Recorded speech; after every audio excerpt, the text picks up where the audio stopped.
বদরুদ্দিন। সংবাদ দুপুরে স্বাগত সবাইকে। আপনাদের সাথে আছে জাহিদুল বাশার এবং আমি ফারহানা লোপা। শুরুতে জানিয়ে দিচ্ছি শিরোনাম।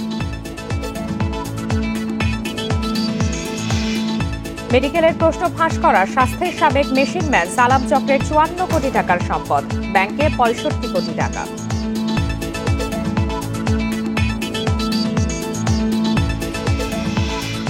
উচ্ছেদের ২ মাসের মাথায় ডিএসসিসির ২ মার্কেটের অবৈধ দোকানে আবারও ব্যবসা, নজরদারির অভাবকে দায় ব্যবসায়ীদের।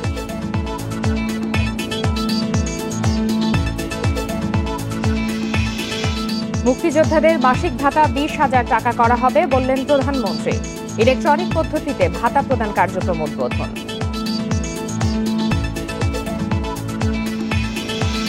করোনা ভ্যাকসিনের দ্বিতীয় চালান দেশে আসছে ২২ ফেব্রুয়ারি। সারা দেশে চলছে ৮ম দিনের টিকাদান কার্যক্রম।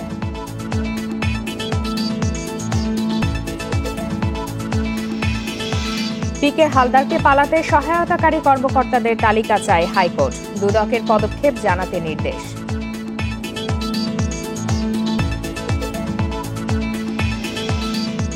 এতক্ষণ শিরোনাম জানাচ্ছিলাম, চলে যাচ্ছি বিস্তারিত খবরে। ১২ বছর ধরে মেডিকেল ও ডেন্টালের প্রশ্ন ফাঁস করে আসছে আব্দুস সালাম খানের পারিবারিক সিন্ডিকেট। স্বাস্থ্যের ছাপাখানার সাবেক এই মেশিনম্যান প্রশ্ন ফাঁস করতেন, সরবরাহ ও টাকা আদায় করতেন খালাতো ভাই ও অন্যরা। এরা জমি, বাড়িসহ ৫৪ কোটি টাকার সম্পদ গড়েছে। ১৩৫ ব্যাংকে সিন্ডিকেটের ৯ সদস্যের ৬৫ কোটি ২৩ লাখ টাকার তথ্য পেয়েছে সিআইডি। এ মাসেই তাদের বিরুদ্ধে মামলা করে অবৈধ সম্পদ জব্দের আবেদন করা হবে। ২০১৮ সালে ঢাকা বিশ্ববিদ্যালয়ের ঘ ইউনিটের প্রশ্ন ফাঁসে মামলা হয় শাহবাগ থানায়। মামলার তদন্তে সিআইডি জানতে পারে বিশ্ববিদ্যালয়ের পাশাপাশি মেডিকেলেও প্রশ্ন ফাঁস হচ্ছে ২০০৬ সাল থেকে। ২০২০ সালে এ চক্রের সদস্য সানোয়ার হোসেনকে গ্রেপ্তার করে সিআইডি। এরপর জানা যায় মেডিকেলের প্রশ্ন ফাঁসে পারিবারিক সিন্ডিকেটের তথ্য। স্বাস্থ্যের ছাপাখানা থেকে প্রশ্ন দেয় মেশিনম্যান সালাম। তার খালাতো ভাই জসিম প্রশ্ন ছড়িয়ে দেয় টাকার বিনিময়ে। গত বছরের জুলাইয়ে মিরপুর থেকে জসিম আর অক্টোবরে গ্রেপ্তার হয় এ চক্রের মূল হোতা সালাম। এরপর শুরু হয় পারিবারিক এ সিন্ডিকেটের সম্পদের খোঁজ। প্রাথমিকভাবে খবর পাওয়া যায় রাজধানীর শাহালির পিথি ভিলার। সেখানে একটি ৫ তলা ও একটি ৩ তলা ভবন স্ত্রীর নামে বানিয়েছেন জসিম। কিনেছেন একটি ফ্ল্যাট। মিরপুর শাহালি মাজারের সামনে শ্বশুরের নামে গড়েছেন বাণিজ্যিক ভবন। জসিম ও তার স্ত্রীর সম্পদ রয়েছে প্রায় ১৬ কোটি টাকার। ভাড়া আমি একবার দিচ্ছি ম্যানেজারের কাছে, ওই যে দারোয়ানের কাছে, যে মালিক আসে না বাসায়, মাঝে মধ্যে ২-১ দিন আসে। খোঁজ মেলে এ সিন্ডিকেটের ৯ সদস্যের ৭৪টি জমির দলিল, যেগুলোর বেশিরভাগই মানিকগঞ্জের সিংগাইরে। প্রমাণ মিলেছে ২০০৬ সালে প্রশ্ন ফাঁস শুরুর পর থেকে ৪২.৫ একর জমি কিনেছেন তারা। বানিয়েছেন বাগান বাড়িও, যেগুলোর বাজার মূল্য ৩৩ কোটি ৩৮ লাখ টাকা। এ চক্রের আরেক সদস্য ডাক্তার ময়েজউদ্দিন আহমেদ, যাকে এখনো গ্রেপ্তার করা যায়নি। অভিযোগ আছে প্রশ্ন ফাঁসের টাকায় পূর্ব রাজাবাজারে ৫ তলা ভবন কিনেছেন ময়েজ। সিআইডি জানাচ্ছে পারিবারিক এ সিন্ডিকেটের ৫৪ কোটি টাকার সম্পদের খোঁজ মিলেছে। পাশাপাশি ৯ জনের ১৩৫ ব্যাংক হিসেবে মিলেছে ৬৫ কোটি টাকার লেনদেনের তথ্য। ঢাকা, গাজীপুর, ঢাকার মোহাম্মদপুর আছে, সাভারে আছে, মানিকগঞ্জের সিঙ্গারে আছে। এইগুলোকে আমরা কোর্টের মাধ্যমে এগুলোকে আমরা সিজ করে এবং টাকাগুলোকে রাষ্ট্রীয় কোষাগারে জমা রাখার জন্য আমরা কোর্টের মাধ্যমে আমরা প্রসেস করছি। আইনজীবীরা বলছেন আদালত জব্দের নির্দেশ দেওয়ার আগ পর্যন্ত এসব সম্পদ ব্যবহার করতে পারবে অভিযুক্তরা। তাই দ্রুত তথ্য প্রমাণ আদালতে দাখিলের তাগিদ দিয়েছেন। এখানে অনেক জিনিস দেখতে হবে, মালিকানাটা কার, সে কখন কিনেছে, কার কাছ থেকে কিনেছে, কিভাবে হাত বদল হলো, তারপরে সে কখন করলো, রেজিস্ট্রি কখন হলো, এই রেজিস্ট্রিটা করার সময় সে কি ধরনের প্রসিডিউর অ্যাপ্লাই করছে, কোনো সে তথ্য গোপন করছে কিনা, সব দেখে শুনে বিশ্বাস জন্মাতে হবে। এটা জ্ঞাত আয় বহির্ভূত সম্পদ। মানি লন্ডারিং মামলার পর অধিকতর তদন্তে এই সিন্ডিকেটের আরও সম্পদের খোঁজ মিলবে বলে ধারণা করছে CID. Masudur Rahman, Independent news, Dhaka. দোকানীদের বিক্ষোভ ও পুলিশের সাথে সংঘর্ষের পরে উচ্ছেদ হওয়া রাজধানীর সুন্দরবন স্কয়ার এবং ফুলবাড়িয়া 2 সুপার মার্কেটে অবৈধ দোকানে আবারও পসরা সাজিয়ে বসেছেন ব্যবসায়ীরা। ঢাকা দক্ষিণ সিটির নজরদারি না থাকায় উচ্ছেদের 2 মাসের মাথায় আবার বসার সুযোগ পেয়েছেন বলছেন তারা। তবে নগর কর্তৃপক্ষের দাবি মার্কেট দুটিতে তাদের নজরদারি আছে, উচ্ছেদ হওয়া ব্যবসায়ীদের ফিরে আসার কোনো সুযোগ নেই। 8 ডিসেম্বর ফুলবাড়িয়া সুপারমার্কেট 2-এ উচ্ছেদ অভিযান চালায় ঢাকা দক্ষিণ সিটি কর্পোরেশন। উচ্ছেদ করা হয় 900 দোকান। আর 17 ডিসেম্বর অভিযান চলে সুন্দরবন স্কয়ার সুপারমার্কেটে। এখানেও গুড়িয়ে দেওয়া হয় নকশা বহির্ভূত 753টি দোকান। 2 মাস পরের চিত্র, সুন্দরবন স্কয়ার সুপারমার্কেটের নিচতলার উচ্ছেদ করা এসব দোকানে আবারও ফিরেছে ব্যবসায়ীরা। চলছে জমজমাট ব্যবসা। নিচতলা থেকে 4 তলা পর্যন্ত যেখানেই উচ্ছেদ করা হয়েছে সেখানেই বসেছে আগের ব্যবসায়ীরা। বলছেন সিটি কর্পোরেশনের নজরদারি না থাকায় বসতে পেরেছেন তারা। আর ব্যবসায়ী নেতারা এসব দোকান ভাড়া নিতে চাচ্ছেন কর্পোরেশনের কাছ থেকে। ভেঙে দেওয়ার পর একটা মেলা ভেঙে গেছে, মেলা থেকে আমাদের বিক্রি কিনে এখন 10 ভাগের 1 ভাগ হিসাব হচ্ছে। এর ক্ষতিগ্রস্ত ব্যবসায়ী দিকে তাকায় মেয়র সাহেব যেন আমাদের পুনরায়, যেহেতু মনে করেন আমাদেরকে বসতে দেয়, পুনরায় মনে করেন এই কমপ্লিট এটা যেন আমাদের কমপ্লিট করে দেয়। এখানে বসা আর না বসা কোনো মানে হয় না, কিন্তু জাস্ট মনের শখ মিটাতে বসা হয়েছে আর কি। এদিকে উচ্ছেদের পর ভবনের সংস্কার কাজেও হাত দেয়নি ঢাকা দক্ষিণ সিটি কর্পোরেশন। এতে করে বিপাকে বৈধ ব্যবসায়ীরা। একই অবস্থা ফুলবাড়িয়া সুপারমার্কেট 2-এ। এখানে উচ্ছেদ হওয়া ব্যবসায়ীরা বসতে শুরু করেছেন। অভিযোগ আছে সাবেক কর্পোরেশনের কর্মকর্তারা এই মার্কেটে তালা ঝুলিয়ে দোকান বরাদ্দের কথা বলে টাকা নিয়েছিল। বর্তমান কর্পোরেশন সেই অবৈধ দোকানগুলো উচ্ছেদ করে। এবার প্রশ্ন উঠেছে, উচ্ছেদের পর নজরদারি না থাকায় বর্তমান কর্পোরেশনের সেই উচ্ছেদ কি লোক দেখানো?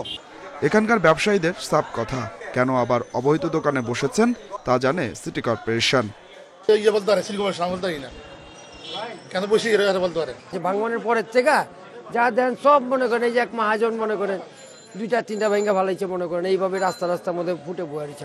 তবে দক্ষিণ সিটির প্রধান সম্পত্তি কর্মকর্তা জানিয়েছেন মার্কেট দুটিতে তাদের নজরদারি রয়েছে, কোনো অবৈধ দোকান বসতে দেওয়া হবে না। আমাদের ভাঙার ফলে যে ক্ষতি হয়েছে বিল্ডিংয়ের, সেখানে এস্টিমেটের কাজ চলছে। সেখানে সেটি কমপ্লিট হয়ে গেলে সেগুলো মেরামতের কাজ শুরু হবে। মেরামত কাজ শুরু হলে সেখানে নতুন করে ব্যবসায়ীদের আর ওখানে বসার কোনো সুযোগ নেই। যদি উচ্ছেদের পর কেউ অবৈধ দোকান বসিয়ে ব্যবসা শুরু করে তাদের আবারও সরিয়ে দেওয়া হবে জানিয়েছে DSCC. Adilur Rahman, Independent news, Dhaka. রাজধানীর মানিকনগরে মান্ডা খালের অবৈধ দখল ও বর্জ্য অপসারণে কাজ করছে ঢাকা দক্ষিণ সিটি কর্পোরেশন। খালের পাড়ের অধিকাংশ ভবনই দখল করেছে খালের জায়গা। যদিও উচ্ছেদের বিরুদ্ধে খোঁড়া যুক্তি দেখাচ্ছেন বাড়ির মালিকরা। এ নিয়ে আরও জানবো, সহকর্মী আদিলুর রহমান এই মুহূর্তে রয়েছেন সেখানে। আদিল, অভিযান এখন কোন পর্যায়ে? এখন পর্যন্ত কতগুলো ভবন ভাঙা হয়েছে? আরেকটি বিষয় জানবো যে এই খালের মূল প্রশস্ততা কতটা এবং কতটা দখল হয়েছে এখন পর্যন্ত? দেখুন, মান্ডা খাল কিন্তু আসলে গুরুত্বপূর্ণ খাল মানিকনগর, খিলগাঁও বা বাসাবো বা মুগদার মানুষের জন্য। মূলত এই খালটি দখল দূষণে ভরাট হয়ে যাওয়ার কারণেই এই এলাকায় বর্ষার সময় কিন্তু আসলে তীব্র জলাবদ্ধতা সৃষ্টি হয়। এবছর আমরা যেটি আসলে দেখেছি যে ঢাকা দক্ষিণ সিটি কর্পোরেশন ওয়াসার কাছ থেকে খালের দায়িত্ব পেয়ে তারা উচ্ছেদ অভিযানে নামে। তবে মাঝে কিন্তু বেশ কিছুদিন তাদের যে উচ্ছেদ কার্যক্রম বা খাল উদ্ধার কার্যক্রম সেটি কিছুদিন বন্ধ ছিল। যদিও ঢাকা দক্ষিণ সিটি কর্পোরেশন বলছে তারা সীমানা নির্ধারণের কাজেই আসলে ব্যস্ত ছিল। মান্ডার খালের 2 পাশে আমরা দেখছি যে অসংখ্য ভবন। সিটি কর্পোরেশনের কাছে আমরা জানতে চেয়েছিলাম যে ঠিক কতগুলো ভবন এখানে অবৈধ রয়েছে বা কতগুলো ভবন খালের জায়গা দখল করেছে। তারা আসলে সংখ্যাটি বলতে পারেননি, তবে তারা বলছেন যে প্রায় 90% ভবনই এখানে কোনো না কোনোভাবে খালের জায়গা দখল করেছে। এখানে 8 তলা 10 তলা পর্যন্ত ভবন গড়ে তোলা হয়েছে, যাদের একটি অংশ খালের জায়গার মধ্যে পড়েছে। আমরা দেখছি যে সিটি কর্পোরেশন মূলত যে বর্ধিত যে অংশগুলো খালের মধ্যে পড়েছে সেই বর্ধিত অংশগুলো ভেঙে দিতে বলছে ভবন মালিকদেরই। তার কারণ হচ্ছে যে আমরা উচ্ছেদ বলতে আসলে যেটি আসলে বিভিন্ন সময় দেখে থাকি যে এক্সকেভেটর যন্ত্রের সাহায্যে বড় বড় ভবনগুলো ভাঙা হয়, কিন্তু এখানে আসলে একটি বিপত্তি ঘটেছে। সেটি হচ্ছে যে এখানে খাল পাড়ের যে রাস্তাগুলো সেগুলো খুব সরু আর সরু রাস্তা হওয়ার কারণে এখানে এক্সকেভেটর যে যন্ত্র সেই এক্সকেভেটর যন্ত্রটি আসলে প্রবেশ করতে পারছে না, যে কারণে হাতুড়ি দিয়ে শ্রমিকদেরকেই কিন্তু আসলে এই ভবনগুলো ভাঙতে হচ্ছে। আপনি নিশ্চয়ই দেখতে পাচ্ছেন যে প্রায় আমরা যেটি আসলে দেখতে পাচ্ছি যে ভবনটি আসলে খালের পাড়ে গড়ে তোলা হয়েছে, প্রায় প্রতিটি ভবনই কিন্তু কোনো না কোনোভাবে বা কিছু অংশ খালের মধ্যেই এসে পড়েছে। কোনোটির 10%, কোনোটির 50% বা কোনোটি ভবনের 80% কিন্তু এই খালের জায়গা দখল করে গড়ে তোলা হয়েছে। দক্ষিণ সিটি কর্পোরেশন থেকে বলা হচ্ছে যে এই খালটি কোথাও 60 ফিট। আদিল, আরেকটা বিষয় একটু জানতে চাইবো, সিটি কর্পোরেশন যেই অভিযান শুরু করেছে খালের জায়গা পুনর্দখল অথবা বর্জ্য অপসারণ, আসছে বর্ষায় কে সুফল পাবে নগরবাসী, কি বলছে কর্তৃপক্ষ? দেখুন, এটি কিন্তু আসলে ঢাকার দুই সিটি কর্পোরেশনের মেয়রই কিন্তু এটি অঙ্গীকার করেছেন যে যেহেতু তারা এবার খালের দায়িত্ব ওয়াসার কাছ থেকে পেয়েছেন, সেক্ষেত্রে তাদের প্রথম কাজ হবে বা প্রথম লক্ষ্য হবে যে এই বছর বর্ষার মৌসুমেই যাতে তারা জলাবদ্ধতা থেকে কিছুটা রেহাই দিতে পান। তো সেই লক্ষ্যে আসলে কাজ চলছে। দুই সিটি কর্পোরেশন থেকে বলা হচ্ছে যে তারা এবার জলাবদ্ধতা থেকে কিছুটা হলেও রেহাই দিতে পারবেন। পুরোপুরি হয়তো বা রেহাই মিলবে না, তার কারণ হচ্ছে খালগুলো এখানে যেমন দখলমুক্ত করার বিষয় আছে, তেমনি খালগুলো খনন করার বিষয় আছে। তো খালের যে ভাসমান বর্জ্যগুলো আছে সেই ভাসমান বর্জ্যগুলো কিন্তু তারা এরই মধ্যে অপসারণ করছে। আমরা দেখেছি যে ঢাকা দক্ষিণ সিটি কর্পোরেশন এরই মধ্যে 60,000-এরও বেশি মেট্রিক টন বর্জ্য কিন্তু তারা অপসারণ করেছেন। ঢাকা উত্তর সিটি কর্পোরেশন প্রায় 15,000 মেট্রিক টন বর্জ্য অপসারণ করেছে। তো এর মাধ্যমে আসলে তারা আশা করছেন যে এবারের বর্ষা মৌসুমের মধ্যেই বা বর্ষা মৌসুম আসার আগেই তারা খালগুলোর যে ভাসমান বর্জ্যগুলো আছে সেগুলো পরিষ্কার করতে পারবেন এবং নগরবাসীকে জলাবদ্ধতা থেকে রেহাই দিতে পারবেন। তো আমার কাছে মানিকনগর থেকে এটি ছিল সর্বশেষ। মান্ডা খালের পাড়ের অবৈধ দখল উচ্ছেদের খবরাখবর বিস্তারিত জানছিলাম। মুক্তিযোদ্ধাদের ভাতা 12,000 টাকা থেকে বাড়িয়ে 20,000 টাকা করার কথা জানিয়েছেন প্রধানমন্ত্রী শেখ হাসিনা। দুপুরে গণভবন থেকে মুক্তিযোদ্ধাদের ভাতা ইলেকট্রনিক পদ্ধতিতে বিতরণ কার্যক্রমের উদ্বোধনী অনুষ্ঠানে এই সিদ্ধান্তের কথা জানান তিনি। প্রধানমন্ত্রী বলেন, আজ থেকে মুক্তিযোদ্ধারা আর 3 মাস পর পর ব্যাংক থেকে ভাতা সংগ্রহ করবেন না। প্রত্যেকের অ্যাকাউন্টে অনলাইন পদ্ধতিতে প্রতি মাসে ভাতা পৌঁছে যাবে। মুক্তিযোদ্ধা কল্যাণ ট্রাস্টের বৈঠকে সিদ্ধান্ত অনুযায়ী মুজিব বর্ষের উপহার হিসাবে মুক্তিযোদ্ধাদের ভাতা বাড়ানোর ঘোষণা দিয়ে শেখ হাসিনা বলেন, 12,000 থেকে 20,000 টাকা পর্যন্ত বিভিন্ন পর্যায়ের ভাতা যারা পেতেন তাদেরকে এক কাতারে নিয়ে শিগগিরই সবার ভাতা 20,000 টাকা করে দেয়া হবে। বক্তব্যে মুক্তিযোদ্ধাদের উন্নয়নে সরকারের নানা পদক্ষেপ তুলে ধরে অসচ্ছল মুক্তিযোদ্ধাদের জন্য 30,000 ঘর তৈরি করা হচ্ছে বলেও জানান প্রধানমন্ত্রী। এছাড়া 470 উপজেলায় 3 তলা মুক্তিযোদ্ধা কমপ্লেক্স নির্মাণ করার কথাও জানান সরকার প্রধান।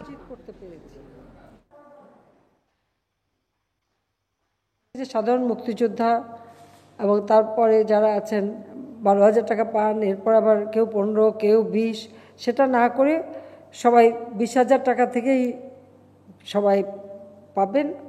আর উপরে হয়তো যারা বীরশ্রেষ্ঠ তাদেরটা একটু আলাদা থাকলেও বা বীর উত্তম তাদের আলাদা আছে, কিন্তু বাকি আমি মনে করি সবাইকে একসাথে করে দেওয়াটা ভালো।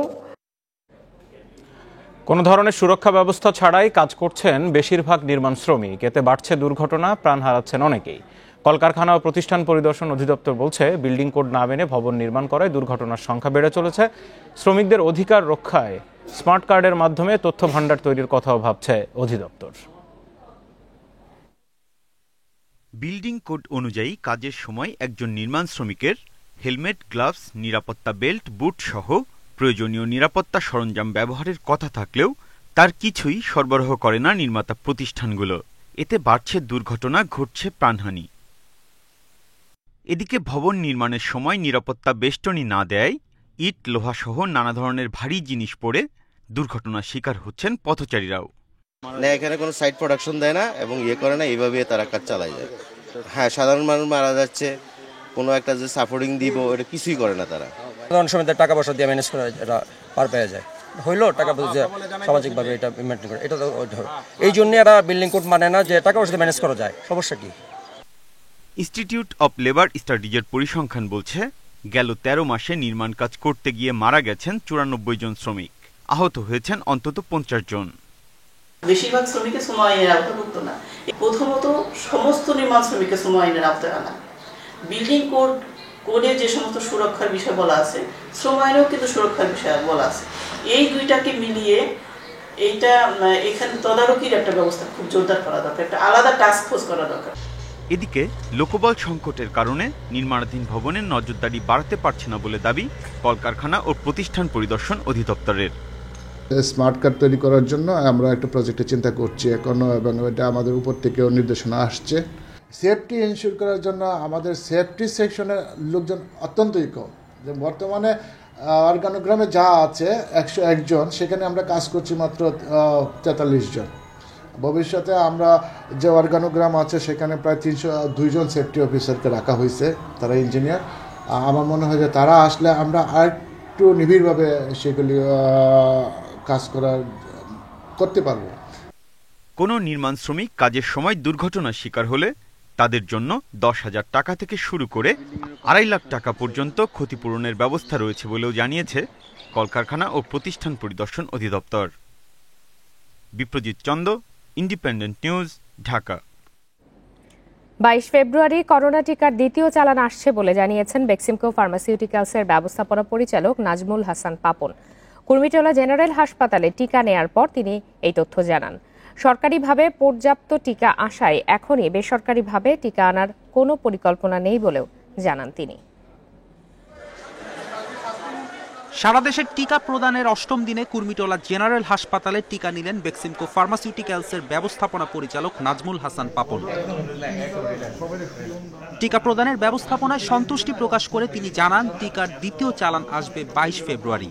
অক্সফোর্ড অ্যাস্ট্রাজেনেকার এর টিকা বিশ্বের অন্যান্য টিকার চেয়ে অনেক নিরাপদ বলেও জানান তিনি। দ্বিতীয় চালান এই মাসে আসবে, ওই 21 থেকে 25 বলেছিলাম, 22 তারিখে আশা করছি চলে আসবে আমাদের দ্বিতীয় চালান।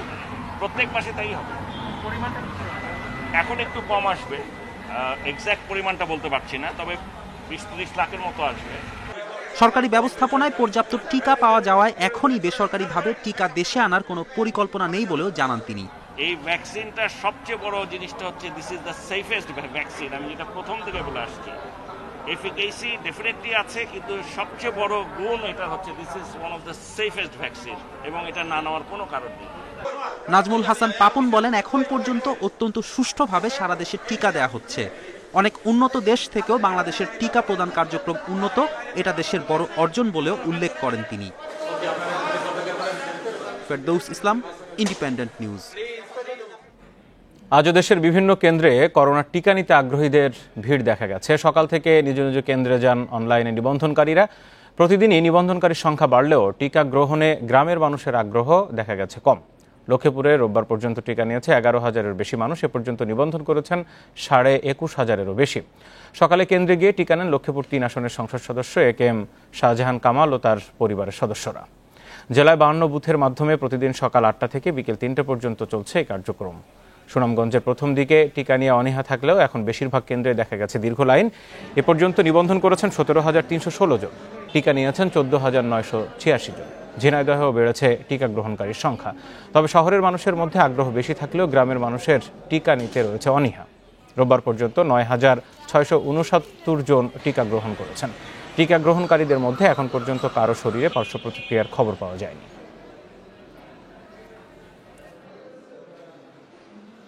শুনেছি যে ফ্রি হাসপাতাল ফ্রি ভ্যাকসিন দিচ্ছে, করোনার ভ্যাকসিন দিচ্ছে।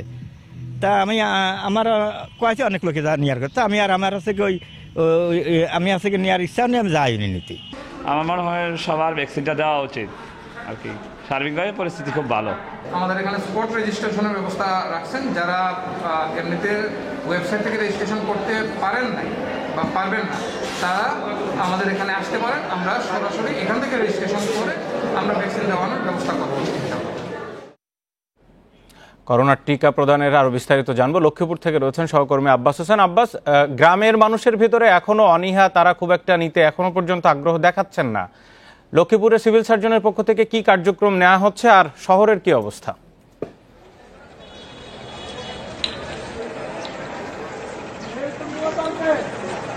আসলে লক্ষ্মীপুরে যে প্রথম পর্যায়ে যে টিকা যে কর্মসূচি 30,000 মানুষকে টিকা দেওয়ার কথা রয়েছে, ইতিমধ্যে প্রায় 21,500-এর উপরে নিবন্ধন করেছে। আর আজকে পর্যন্ত 13,000-এর বেশি মানুষ কিন্তু টিকা নিয়েছেন। তো তো আসলে গ্রাম পর্যায়ে যেটি বলছেন, গ্রাম পর্যায়ে কিন্তু ইতিমধ্যে জেলা প্রশাসন বা সিভিল সার্জনের পক্ষ থেকে একটি ব্যবস্থা নেওয়া হয়েছে।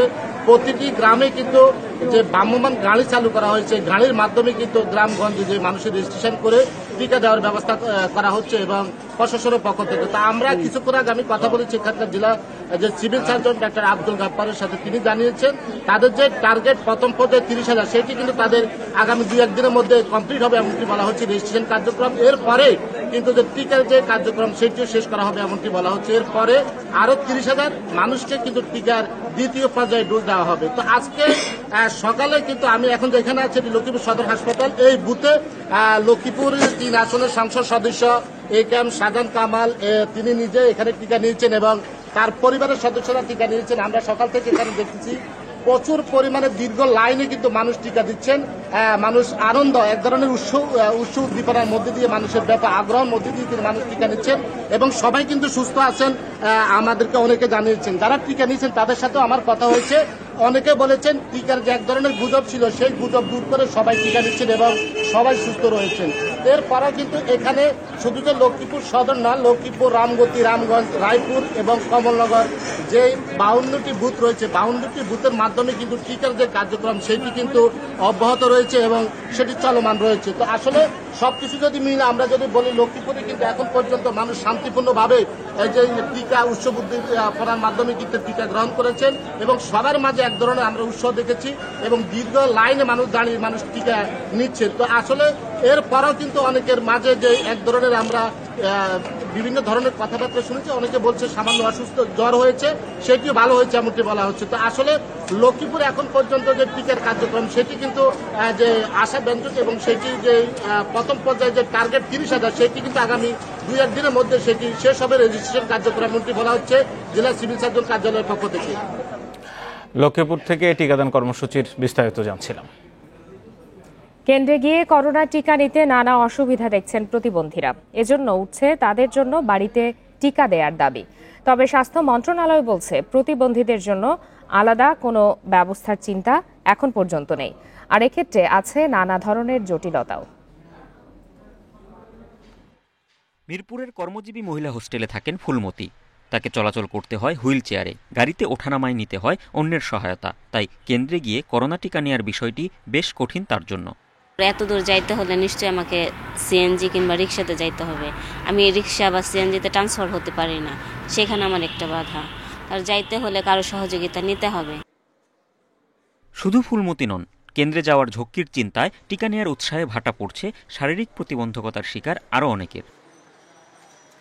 কেন্দ্রে নিয়ে গিয়ে দিতে গেলে তো অনেক ধরনের অসুবিধার মধ্যে পড়তে হয়। যেমন আমি এই বাচ্চাটাকে নিব, গাড়িতে উঠাবো, গাড়িতে বসে ঠিক মতো বসে থাকতে পারে না। কোথায় টিকা দেওয়া হচ্ছে সেই কেন্দ্র খুঁজে বের করতে বাক ও শ্রবণ প্রতিবন্ধীদেরকে অসুবিধায় পড়তে হচ্ছে। সেক্ষেত্রে কেন্দ্রের সামনে চিহ্ন থাকা উচিত। পাশাপাশি গ্রামের লেখাপড়া না জানা বাক ও শ্রবণ প্রতিবন্ধীদের জন্য অনলাইনে নিবন্ধন করাটা কঠিন। এই অবস্থায় যাদের কেন্দ্রে যাওয়া কঠিন, বাড়িতে গিয়ে টিকা দেওয়ার দাবি উঠছে তাদের জন্য। বিশেষ করে যারা গুরুতর প্রতিবন্ধী ব্যক্তি, তাদের জন্য আপনাকে প্রয়োজনে তাকে যদি বাসায় যেয়ে দিতে হয় সেটা আপনাকে দিতে হবে। হোমে এসে যেমন স্বাস্থ্যকর্মীরা আছেন, তারা যদি তাদের এলাকার বা কমিউনিটিতে যে ডিসেবল আছে তাদের কিছু জরিপ করে তাদেরকে বাসায় বাসায় গিয়ে রেজিস্ট্রেশনটা করায় বাসায় টিকাটা দেওয়া যায় কিনা। অটিজম তাদের দেখলে বোঝা যায় না সমস্যা আছে। দেখা যাবে যে একটা মানুষকে ছুঁলো, ওরা বুঝলো না যে ও একটা স্পেশাল চাইল্ড, ওরা হঠাৎ করে রিঅ্যাক্ট করে ফেলতে পারে। তবে স্বাস্থ্য অধিদপ্তর বলছে শারীরিক প্রতিবন্ধকতার শিকার ব্যক্তিদের জন্য আলাদা কোনো ব্যবস্থাপনার চিন্তা নেই, আর বাড়িতে গিয়ে টিকা দেওয়ার ক্ষেত্রে রয়েছে নানা জটিলতাও। যে কোনো আনওয়ান্টেড সিচুয়েশন বা রিঅ্যাকশন যে কোনো কিছু হলে সেখানে একটা ম্যানেজমেন্ট কমিটিও আছে। তো এইগুলো আমাদের আসলে তো আমরা বাসায় যেয়ে পারবো না, এটা হোম সার্ভিস, এটা দেওয়া যাবে না। এই যা টিকা দানের যে পদ্ধতি, তাতে বর্তমানে আমাদের হোম সার্ভিসের কোনো পরিকল্পনাই করা হয়নি আসলে। সরকারের হিসাব অনুযায়ী 12 রকমের প্রতিবন্ধী আছে দেশে, আর তাদের সংখ্যা 22 লাখেরও বেশি। Kazi Shamim Hasan, Independent news, Dhaka. NRB Global Bank ও রিলায়েন্স ফাইন্যান্স লিমিটেডের সাবেক ব্যবস্থাপনা পরিচালক পিকে হালদারকে পালাতে সহায়তাকারী ইমিগ্রেশন, পুলিশ ও দুদকের কর্মকর্তাদের তালিকা দাখিলের নির্দেশ দিয়েছেন হাইকোর্ট। পাশাপাশি পিকে হালদার মামলার আসামিদের জবানবন্দিতে যাদের নাম এসেছে তাদের বিরুদ্ধে দুদকের পদক্ষেপ জানতে চেয়েছেন আদালত। বিচারপতি মোহাম্মদ নজরুল ইসলাম তালুকদার ও বিচারপতি মহিউদ্দিন শামীমের বেঞ্চ এই আদেশ দেন। এর আগে পিকে হালদার কাণ্ডে আর্থিক প্রতিষ্ঠান লুটপাট ও অর্থ পাচারের বিষয়টি উদ্ঘাটনে ব্যর্থ বাংলাদেশ ব্যাংকের কর্মকর্তাদের তালিকা জমা দিতে আগামী 15 মার্চ দিন নির্ধারণ করেছেন হাইকোর্ট। বাংলাদেশ ব্যাংকের গভর্নরকে এই তালিকা দাখিল করতে বলা হয়েছে। আদালত বলেছেন 2008 সাল থেকে 2020 সাল পর্যন্ত বাংলাদেশ ব্যাংকের 3টি বিভাগের কর্মকর্তার কেন আর্থিক প্রতিষ্ঠান লুটপাট ও অর্থ পাচারের বিষয়টি উদ্ঘাটনে ব্যর্থ হলো সেটা সবার জানা প্রয়োজন।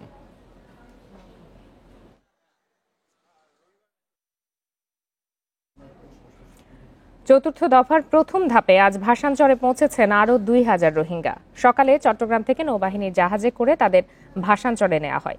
এর আগে রবিবার তাদের উখিয়ার আশ্রয় শিবির থেকে চট্টগ্রামে নেওয়া হয়। রাতে রাখা হয় বিএএফ শাহীন কলেজের অস্থায়ী ট্রানজিট ক্যাম্পে। নৌবাহিনীর কর্মকর্তারা জানান 5টি জাহাজে করে তাদের ভাসানচরে পৌঁছে দেওয়া হয়েছে।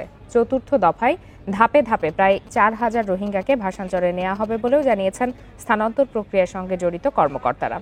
এর আগে 3 দফায় প্রায় 7000 রোহিঙ্গা ভাসানচরে গেছেন।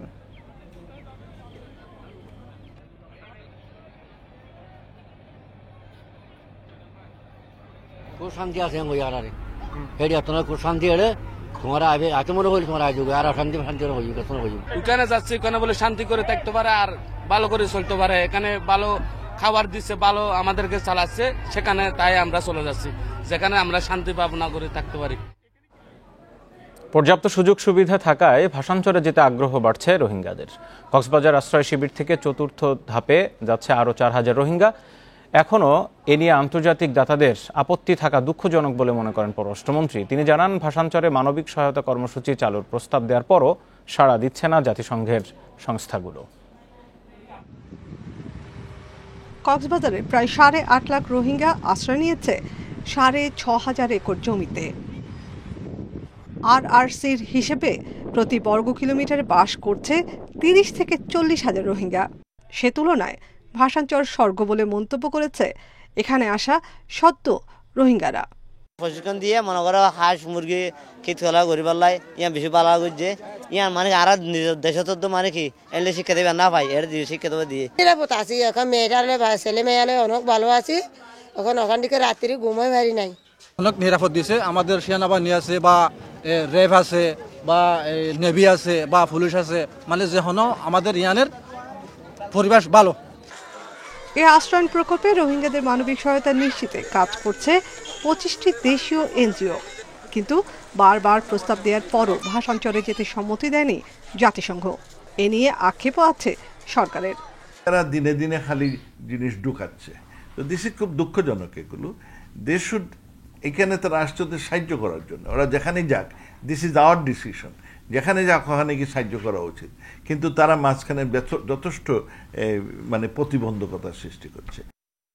1 লাখ রোহিঙ্গার জন্য তৈরি 120টি ক্লাস্টার বা গুচ্ছগ্রামে মাত্র 17টি ব্যবহার হচ্ছে এখন। চতুর্থ ধাপে আসা রোহিঙ্গাদের নিয়ে মোট সংখ্যা দাঁড়াবে 11,000-এ। প্রকল্প পরিচালক জানান, ভাসানচর নিয়ে রোহিঙ্গাদের আগ্রহ বাড়তে থাকলে 13,000 একর দ্বীপে আশ্রয়ণ প্রকল্পের পরিধি বাড়ানো যেতে পারে। স্থান সংকুলন করা সম্ভব। এখানে আমাদের বর্তমান যে এমব্যাঙ্কমেন্ট, যে বাঁধের ভিতরেই সেফলি আমরা 1 থেকে 1.5 লাখ আরও অতিরিক্ত আনা যাবে যদি স্থাপনা করা হয়। রাতের বেলায় কক্সবাজারে রোহিঙ্গাদের আশ্রয় শিবিরে ছিল টিমটিমে আলো আর সৌর বিদ্যুতে আলোকিত ভাসানচর, যা উন্নত করেছে রোহিঙ্গাদের জীবনমান।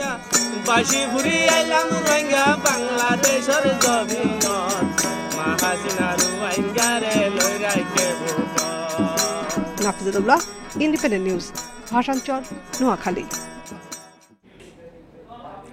দেখছেন বিরতিহীন সংবাদ দুপুর। সংবাদে আরো যা যা থাকছে। গাজীপুরে মহাসড়কের 8 কিলোমিটারে সন্ধ্যার পর গাড়িতে ঢিল ছুড়ে ডাকাতি, ছিনতাই, 6 মাসে 7 খুন, আতঙ্কে চলাচল।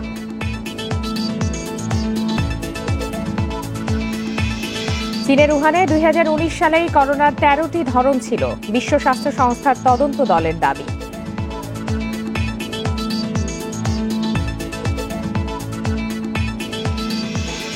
কলেজ পরিবর্তনের দাবিতে এক সপ্তাহ ধরে আন্দোলন করছেন রংপুর নর্দার্ন প্রাইভেট মেডিকেল কলেজের শিক্ষার্থীরা। কলেজটির বিএমডিসি রেজিস্ট্রেশন এবং রাজশাহী বিশ্ববিদ্যালয়ের অনুমোদন না থাকায় ভোগান্তির জেরে আন্দোলন শুরু করেন শিক্ষার্থীরা। তারা জানান, এমবিবিএস পাশ করেও 1 বছরের বেশি সময় ধরে ইন্টার্নশিপ করার সুযোগ পাচ্ছেন না তারা। এ নিয়ে কর্তৃপক্ষের সাথে কথা বলেও মিলছে না ফল। জনপ্রতি প্রায় 30 লাখ টাকা দিতে হয়েছে দাবি করে শিক্ষার্থীদের অভিযোগ। অনুমোদন জটিলতা কাটাতে বছরের পর বছর ধরে কলেজ কর্তৃপক্ষ কোনো ব্যবস্থাই নেয়নি। বেসরকারি মেডিকেল ও ডেন্টাল কলেজ স্থাপন নীতিমালা অনুযায়ী প্রয়োজনীয় সুযোগ সুবিধার ঘাটতির কারণে 2017 সালে রংপুর নর্দার্ন মেডিকেলে শিক্ষার্থী ভর্তির ওপর স্থগিতাদেশ জারি করা হয়।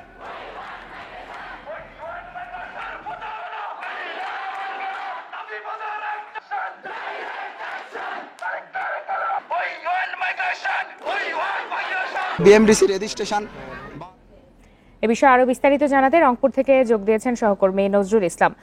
নজরুল, কলেজ পরিবর্তনের দাবি জানাচ্ছেন শিক্ষার্থীরা, এটি আসলে কোন প্রক্রিয়ায় করা সম্ভব এবং এই যে অনুমোদন ছাড়া একটি মেডিকেল বিশ্ববিদ্যালয় স্থাপন করা হলো, তাদের বক্তব্য কি? কর্তৃপক্ষ কি এ বিষয়ে কোনো ধরনের বক্তব্য জানাচ্ছে কিনা?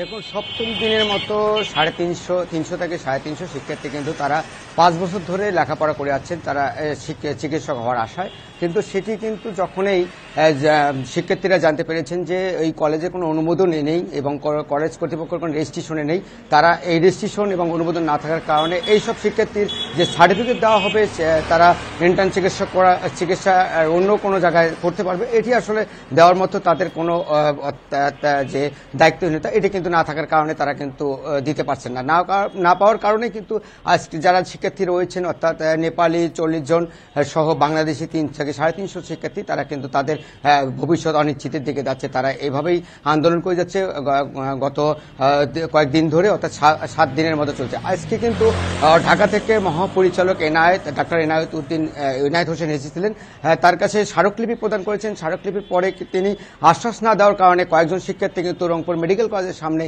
তারা অবস্থান নেওয়ার পরে তারা অজ্ঞান হয়ে পড়েন এবং তাদেরকে আশ্বাস না দিয়েই কিন্তু পরিচালক চলে যান।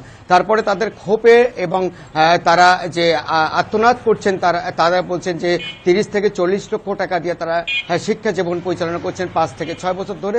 এরপরে তাদের লেখাপড়া শেষের দিকে আসার পরে তাদের একটা সার্টিফিকেট পাবেন, এই সার্টিফিকেট তারা পাচ্ছেন না। পরীক্ষা রয়েছে যে এই যে অনুমোদন ছাড়াই একটি মেডিকেল কলেজ এভাবে শিক্ষা দান করে যাচ্ছে এবং এত টাকার বিনিময়ে, এটি কারো নজরে আসেনি এতদিন পর্যন্ত? দেখুন, আসলে নজরে আসার পরে কিন্তু কয়েক দফা এই কলেজটিকে বন্ধ ঘোষণা করা হচ্ছে সরকার পক্ষ থেকে। হাইকোর্টে রিট করা হয়েছে। হাইকোর্ট থেকে তারা এই কলেজের যে অর্থাৎ একটি কাগজ অ্যাডভোকেটের কাছ থেকে অর্থাৎ একজন আইনজীবীর কাছ থেকে নিয়ে আসার পরে শিক্ষার্থীকে দেখানো হয়েছে যে তারা অনুমোদন পেয়েছে। এই ভুলভাল অর্থাৎ অনিয়ম দুর্নীতি করে কিন্তু তারা শিক্ষার্থীকে ভর্তি করেছেন। গত চলতি মাসেই আমরা যেটা জানতে পেরেছি যে 65 জন শিক্ষার্থীকে ভর্তি করেছে 30 লক্ষ টাকা আর করে নিয়ে। এরাও আসলে ভর্তি হওয়ার পরেও বিপাকে পড়েছে আসলে তাদের যারা গার্জিয়ান রয়েছেন, যারা বাবা মা হয়েছেন, তারাও আসে আত্মনাদ করছেন, কান্দাকান্দি করছেন। সেখানে যারা যে মেডিকেল কলেজে যে একজন অর্থাৎ রোগী থাকবেন, এই রোগী থাকার মতো কোনো পরিবেশ নেই, সিট রয়েছে ফাঁকা। কলেজ কর্তৃপক্ষ কিন্তু বরাবর তারা পালিয়ে বেড়াচ্ছেন। আমরা অবশ্য কলেজ কর্তৃপক্ষের সঙ্গে কথা বলার চেষ্টা করেছি, তারা কিন্তু কথা বলে নেই। তারা বরাবর বলছেন যে ঢাকায় আছেন, বিভিন্ন জায়গায় আছেন, তাদেরকে কাউকে খুঁজে পাওয়া যাচ্ছে না। তাদের যে রুম, এই রুমে তালা, আপনি হয়তো নিশ্চয়ই দেখেছেন যে রুমে তালা মারা রয়েছে। এখানে কিন্তু যারা অর্থাৎ 350 থেকে 350 শিক্ষার্থী রয়েছেন, তারা সকাল থেকে বিকাল পর্যন্ত এই কলেজে অবস্থান করে বিভিন্ন অর্থাৎ তাদের হোস্টেলে থাকেন। কিন্তু হোস্টেলে থাকার পরে তাদের খাবার যে একটি পরিবেশ, খাবার যে খাবেন এটিও কিন্তু অনেকে আছেন যারা নেপালি শিক্ষার্থী, তারা যে নেপাল আবার ফিরে যাবেন, তাদের যে অর্থাৎ তাদের যে সার্টিফিকেট রয়েছে, সার্টিফিকেট নিয়ে না গেলেই তারা সেখানেও কিছু করতে পারবেন না। এটি আসলে তাদের দাবি রয়েছে। তারা এখন পর্যন্ত অবস্থান ধর্মঘট করছেন রংপুর মেডিকেল কলেজে। সহকর্মী নজরুল ইসলাম জানাচ্ছিলেন রংপুর থেকে। বগুড়ায় 2.5 বছরেরও বেশি সময় ধরে বন্ধ ড্রাইভিং লাইসেন্সের স্মার্ট কার্ড প্রদান আর 2 মাস ধরে নষ্ট ফিঙ্গারপ্রিন্ট নেয়ার বায়োমেট্রিক মেশিন। ফলে পরীক্ষায় উত্তীর্ণ হয়েও রাস্তায় ভোগান্তির শিকার হচ্ছেন চালকরা। কবে নাগাদ পরিস্থিতি স্বাভাবিক হবে জানেন না বিআরটিএ কর্মকর্তারাও। বগুড়ায় প্রতিদিন ড্রাইভিং লাইসেন্সের আবেদন জমা পড়ে 200-রও বেশি। লিখিত, মৌখিক ও ব্যবহারিক এ 3 ধাপে পরীক্ষায় উত্তীর্ণদের জমা দিতে হয় নির্দিষ্ট ফি। তবে সব নিয়ম মেনেও 2.5 বছর ধরে ড্রাইভিং লাইসেন্সের স্মার্ট কার্ড পাচ্ছেন না বগুড়ার চালকরা। স্মার্ট কার্ড বিতরণের জন্য বিআরটি এর সাথে যে প্রতিষ্ঠানের চুক্তি ছিল তা বাতিল হওয়ায় এই ভোগান্তি। প্রায় 30,000 বৈধ লাইসেন্সধারী কাজ চালাচ্ছেন বায়োমেট্রিকের রসিদ বা অ্যাকনোলেজমেন্ট স্লিপ দিয়ে। এ নিয়ে নানা সময় রাস্তায় ভোগান্তিতে পড়ার অভিযোগ তাদের। এছাড়া প্রায় 2 মাস ধরে বায়োমেট্রিক মেশিনটি নষ্ট হয়ে পড়ে থাকায় মিলছে না বায়োমেট্রিক রসিদও। 1.5 বছর 2 বছর হয়ে যাচ্ছে, ওনারা বলে যে টেন্ডার হবে, টেন্ডার যেটা আগে ছিল সেটা বাতিল হয়ে গেছে, আবার নতুন করে টেন্ডার হবে, তারপরে আপনাদের এগুলো পাবেন। ড্রাইভিং লাইসেন্স দেওয়া হচ্ছে না, এটা কারণটা আমরা জানি না। আমাদের একটা অ্যাকনোলেজমেন্ট একটা স্লিপ দিয়ে রাখতেছে, কিন্তু এক পাতলা একটা কাগজ, এটা যে কোনো মুহূর্তে ছিঁড়ে যেতে পারে, হারায় যেতে পারে। যখন হারায় যাবে তখন আমরা কি করব? বায়োমেট্রিক মেশিন নষ্ট হয় প্রতিদিন অন্তত 120 জন সেবা প্রার্থী সেবা পাচ্ছে না বলে জানিয়েছেন বিআরটিএ কর্মকর্তারা। আর স্মার্ট কার্ডের জন্য মাদ্রাজ সিকিউরিটি প্রিন্টার্সের সাথে চুক্তি হলেও কবে নাগাদ বগুড়ায় কার্ড আসবে তা নিশ্চিত নয়। ভেন্ডর চেঞ্জ নিয়ে এটা হয়েছে, তাদের আগের ভেন্ডরের মেয়াদ শেষ, নতুন ভেন্ডর নিয়োগের জন্য এটা হয়েছে। বগুড়াতে প্রায় 30,000-এর অধিক লাইসেন্স পেন্ডিং আছে। তা আমরা প্রতিদিন গ্রাহকদের স্লিপ বাড়ায় দিচ্ছি ডেট, তারা যাতে রাস্তায় ভোগান্তি না হয়। এদিকে ডিজিটাল কার্যক্রম বন্ধ থাকলেও চালকদের পরীক্ষা নিয়ে কাজ এগিয়ে রাখার কথা জানিয়েছেন পরিদর্শকেরা। আমরা পরীক্ষা নিচ্ছি, আর বায়োমেট্রিক্সটা আমাদের ডিভাইসটা আপাতত নষ্ট হয়ে গেছে, কিছুদিনের মধ্যেই ঠিক হবে। তো ঠিক হওয়ার পরে হয়তো আমরা বায়োমেট্রিক্সটা আবার কন্টিনিউয়াস করতে পারবো। পরিস্থিতি স্বাভাবিক না হওয়া পর্যন্ত রাস্তায় ভোগান্তি কমাতে ট্রাফিক সার্জেন্টদের বিশেষ নির্দেশনা দেওয়ার অনুরোধ চালকদের। আমিরুল লতিফ, ইন্ডিপেন্ডেন্ট নিউজ, বগুড়া।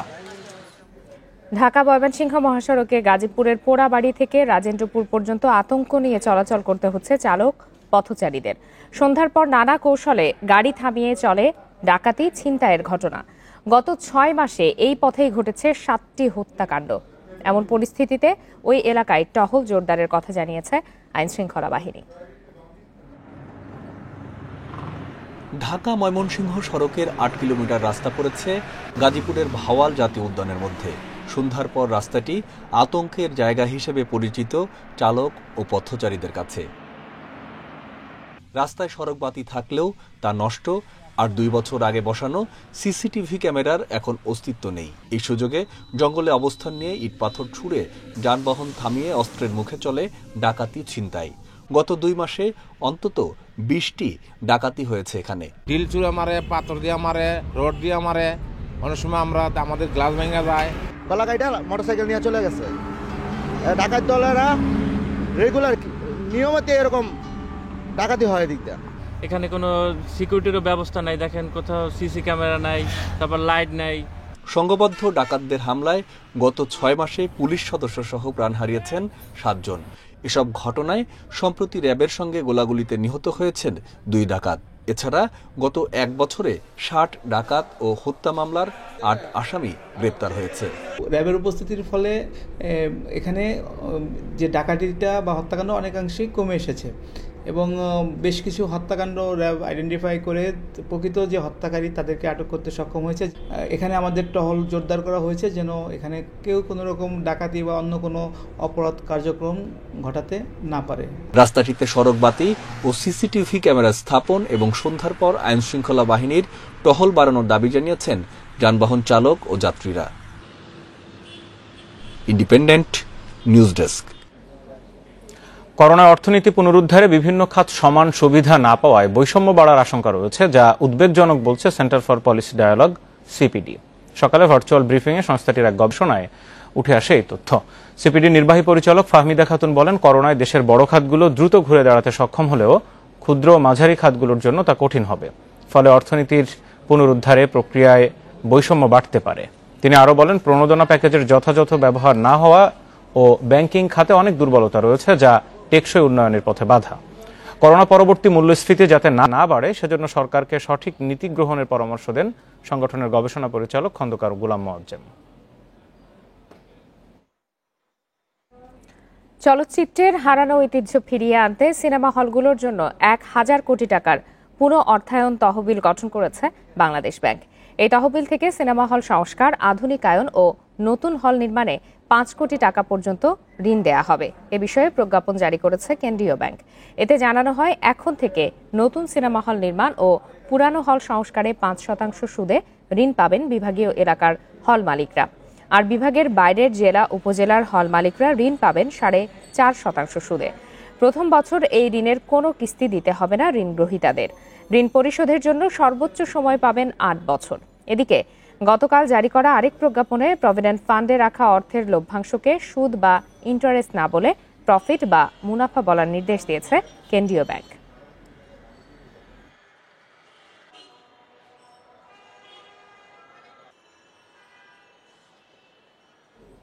গত কয়েকদিনের তুলনায় বিশ্বে কমেছে করোনায় সংক্রমণ ও মৃত্যু। রোববার বিশ্বে 6,792 জন মারা গেছেন।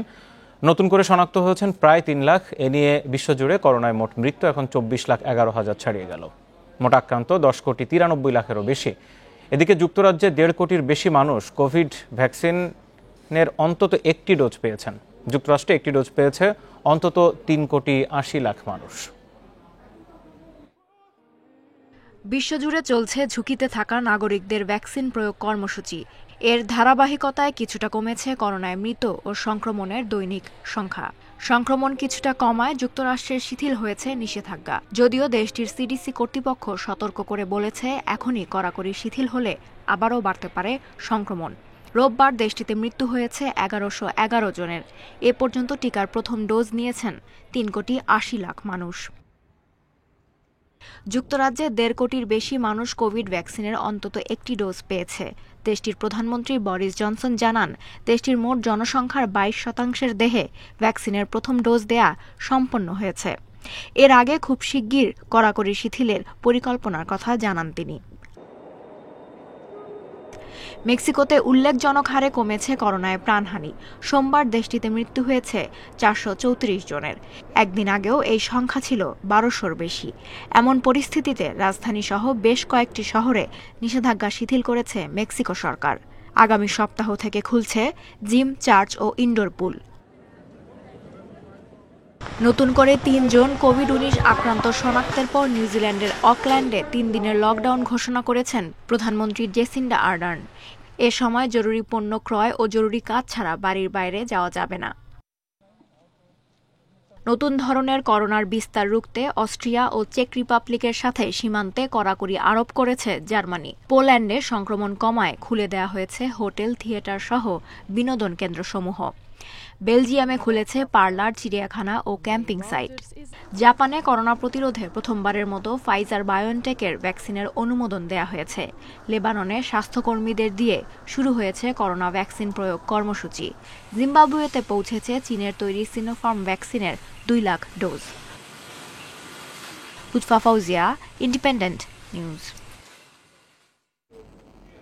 করোনা ভাইরাসের যে নতুন ধরন যুক্তরাজ্য সহ বিশ্বের বিভিন্ন দেশে শনাক্ত হচ্ছে, 2019 সালেই তার অস্তিত্ব ছিল এমন ভয়াবহ তথ্য উঠে এসেছে উহান থেকে ফেরা বিশ্ব স্বাস্থ্য সংস্থার তদন্তকারী দলের প্রতিবেদনে।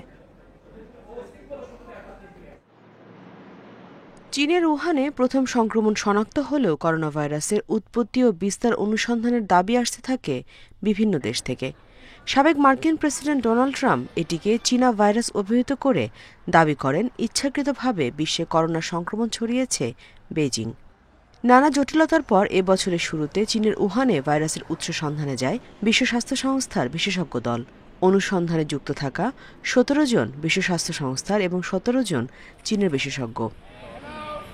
সিএনএনকে দেয়া সাক্ষাৎকারে দলের প্রধান পিটার বেন এমবারেক জানান, 2019 সালের ডিসেম্বরে চীনের উহানে করোনা ভাইরাসের বিস্তার ছিল কল্পনাতীত।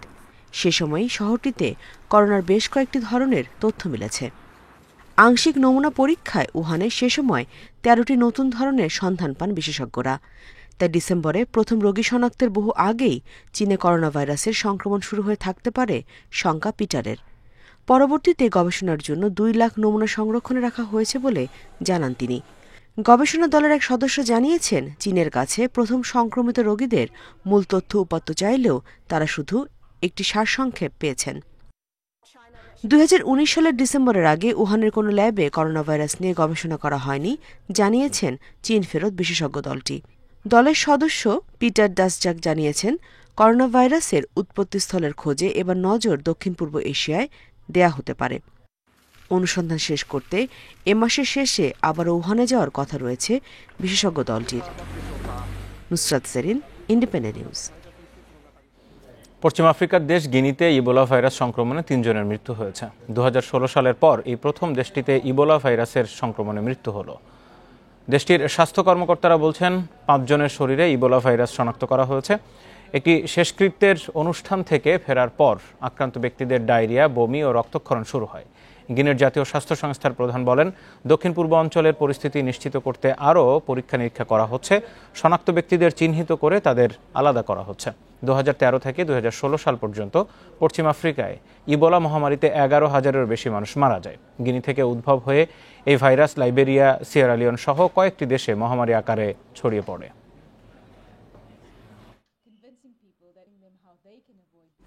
করোনা টিকা নেয়ার ক্ষেত্রে ক্রিকেটারদের বাধ্য করা হবে না বলে জানিয়েছেন বিসিবি সভাপতি নাজমুল হাসান পাপন। তালিকা করে দ্রুত ব্যবস্থা নেয়ার কথাও বলেছেন তিনি। নিজে টিকা নেয়ার পর আরও বলেছেন, টেস্ট ক্রিকেটে ভালো করার জন্য বেশ কিছু পদক্ষেপ নেওয়া হবে সামনে।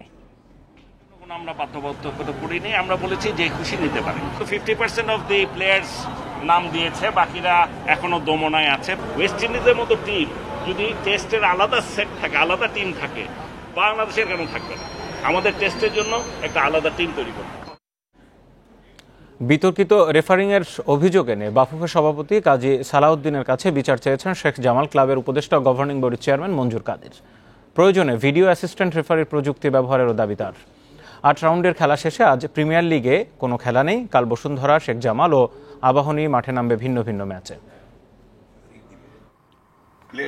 মৌসুম শুরুর আগে নির্ভয়ে পক্ষপাতহীনভাবে ম্যাচ পরিচালনার জন্য রেফারিদের প্রতি অনুরোধ রেখেছিলেন বাফুফের সভাপতি কাজী সালাউদ্দিন। খুঁজে নিতে চেয়েছিলেন, সে পাসটা ঠিকঠাক হয়নি। কিন্তু বরাবরের মতোই রেফারির ভুল সিদ্ধান্ত আর পক্ষপাতের অভিযোগ দেশের ফুটবলে। সবশেষ শেখ জামাল বসুন্ধরার ম্যাচে শেষ সময়ে ফাউলের অজুহাতে গোল বাতিলের সিদ্ধান্তে অভিযোগ আরও গুরুতর হয়েছে।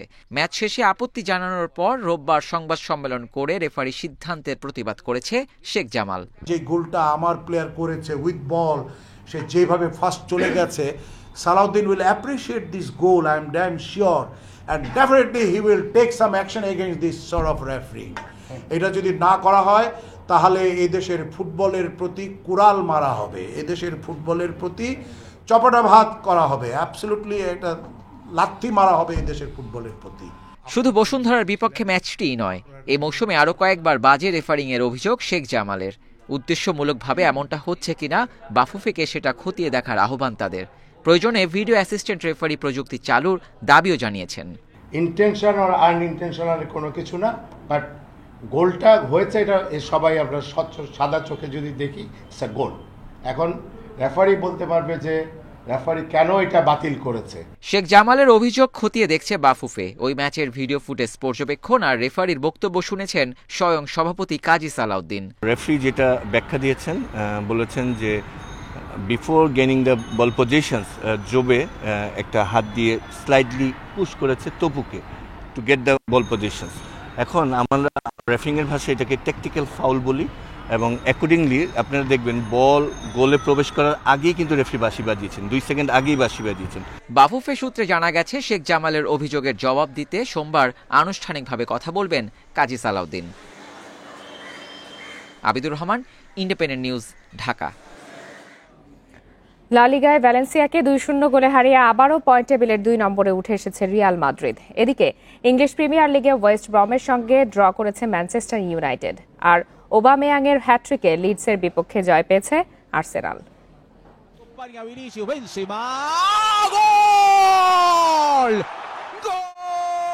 সার্জিও রামোসের অবর্তমানে দলকে নেতৃত্ব দেয়া করিম বেনজেমা ম্যাচের 12 মিনিটেই রিয়ালকে লিড এনে দেন। ফ্রেঞ্চ ফরওয়ার্ডের পর টনি ক্রুসের নৈপুণ্যে বিরতির আগেই ব্যবধান দ্বিগুণ করে লস ব্লাঙ্কোস। শেষ দিকে ফার্লান্ড মেন্ডির গোল অফসাইডে বাতিল না হলে ব্যবধান 3-0 হতো রিয়ালের।